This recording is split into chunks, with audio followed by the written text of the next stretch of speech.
Salut à tous, c'est Punk de la chaîne, bienvenue sur cette vidéo qui aujourd'hui va parler d'expression de soi. Je viens d'avoir une session que je trouve très intéressante par rapport à différents types de problématiques psychosomatiques. Et au fur et à mesure de la session, ce qui était en rapport, c'était le manque d'expression de soi. Il y a quelques jours, je vous parlais de la différence entre le respect de soi et l'écoute de soi. Et je vous disais qu'il fallait faire attention parce que s'écouter ne voulait pas forcément dire se respecter. L'expression de soi, c'est aussi quelque chose qui va être hyper important. Si on passe notre temps à se frustrer dans nos mots, alors on peut dire, ok, la communication est verbale et paraverbale, donc aussi bien dans vos mots que dans vos expressions corporelles, il risque au bout d'un moment d'y avoir une espèce de mismatch à l'intérieur de vous, de déconnexion, de trucs qui n'arrivent pas à se mettre en accord. Et il y a de fortes chances que vous somatisiez ou que vous tourniez en rond. Vous savez, les fameuses pensées, on en a déjà un petit peu parlé, mais qui peuvent parfois revenir sans cesse. Parce qu'il y a une non-expression de soi-même.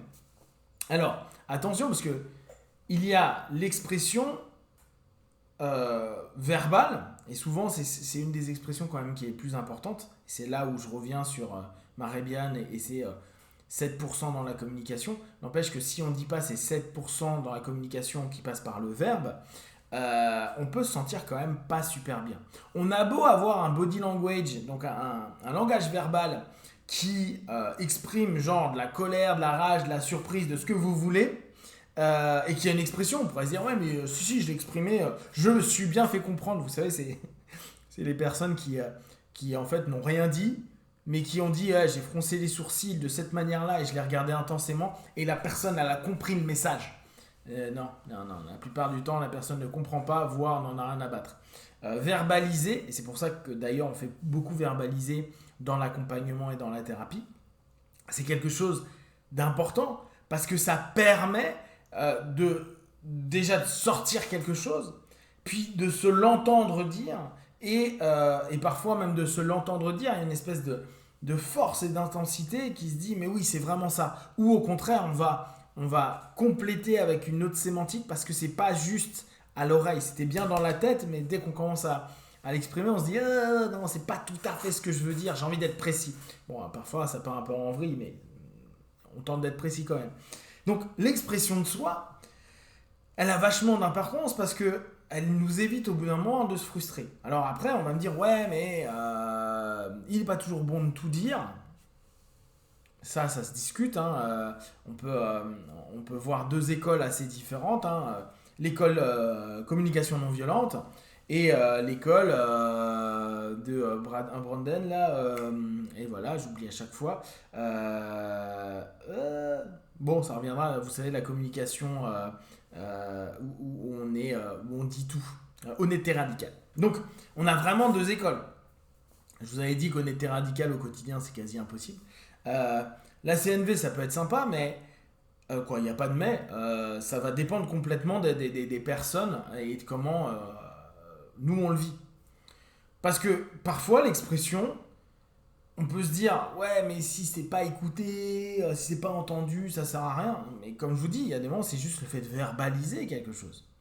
Le fait de pouvoir ressortir, et le seul auditeur à ce moment-là, parce que l'autre n'en a rien à battre, ou est complètement choqué par ce que vous êtes en train de dire, ou est dans son mindset, et quoi, dans son esprit, est en train de penser à plein de trucs, et donc n'entend pas vraiment ce que vous dites, il se peut que le seul auditeur qui y est dispo, ça soit vous, et le fait de l'exprimer, ça permet à un moment de se dire ah c'est bon, ça me fait du bien, je l'ai dit, ça a été dit. D'ailleurs, c'est quelque chose qui est assez intéressant quand on fait des boulots avec des personnes ou dans les prescriptions de tâches, on leur dit ça serait peut-être intéressant que tu ailles lui dire, hein, ou que tu ailles dire à tes parents, à ton frère, à ta soeur, à tes amis. Hein.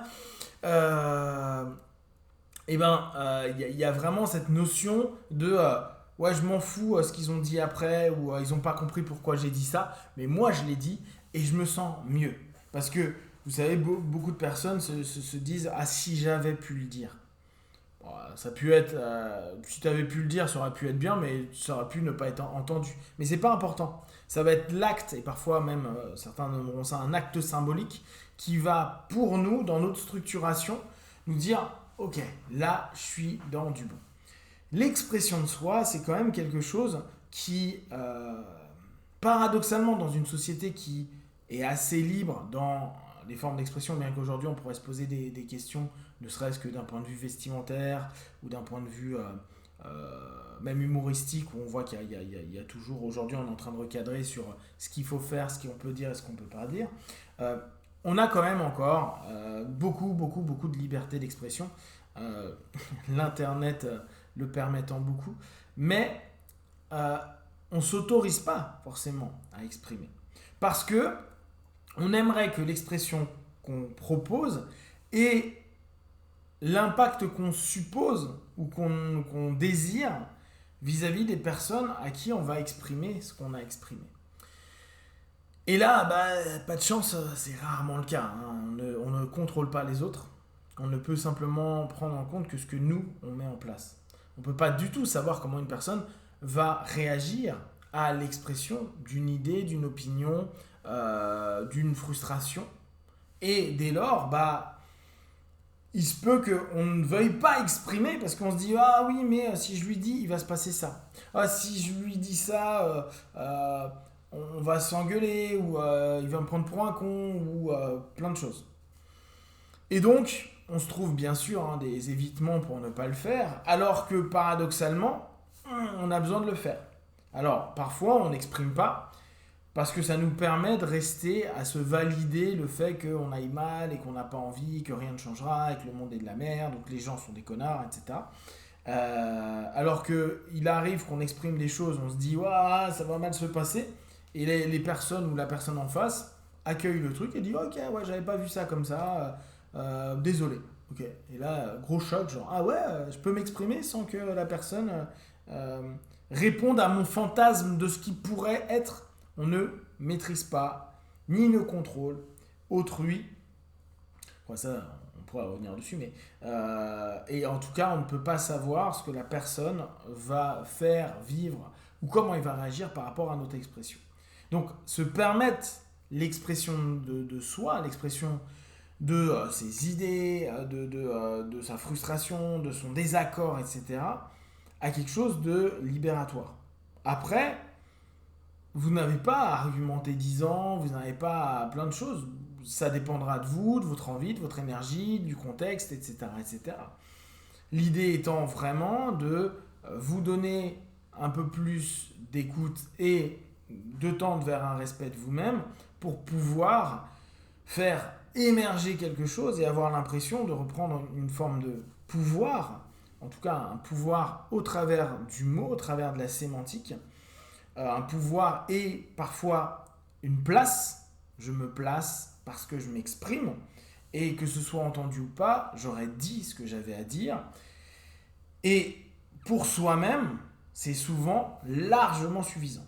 Après, il est possible qu'il y ait des distorsions maintenant avec les réseaux sociaux, qui est une autre forme d'expression qui sera certainement moins forte que l'expression orale vis-à-vis de quelqu'un. D'ailleurs, c'est pour ça que beaucoup de personnes qui se plaignent, ils ne vont pas faire des tribunes trop longues en écrivant, mais ils vont plus facilement faire une vidéo, parce que ça va avoir déjà une notion émotionnelle de par la voix, la tonalité, etc., etc. Et on a vraiment l'impression que ça va donner quelque chose. Il risque quand même d'y avoir une distorsion avec la libération au travers d'un réseau social s'il y a une attente de petits pouces ou de petits cœurs ou de réactions de la part des gens. Alors que quand on est dans le quotidien, dans la vie, vis-à-vis d'autres personnes, nous, ce qu'on avait envie de dire, c'était de le dire à la personne ou au groupe de personnes. Après, leur réaction, à ce moment-là, c'est pas forcément ce qui nous intéresse le plus. Alors, la question, c'est est-ce que vous arrivez à vous exprimer facilement, à exprimer ce que vous avez à dire? Et si c'est pas le cas, qu'est-ce qui fait que vous ne vous exprimez pas? Si vous avez des questions et des remarques, vous les partagez sur Facebook, YouTube, j'y répondrai le plus rapidement possible. Et comme d'habitude, de tout ce que je propose, ne prenez que ce qui est bon et juste pour vous. Testez, observez, analysez et concluez. Be one. Ciao.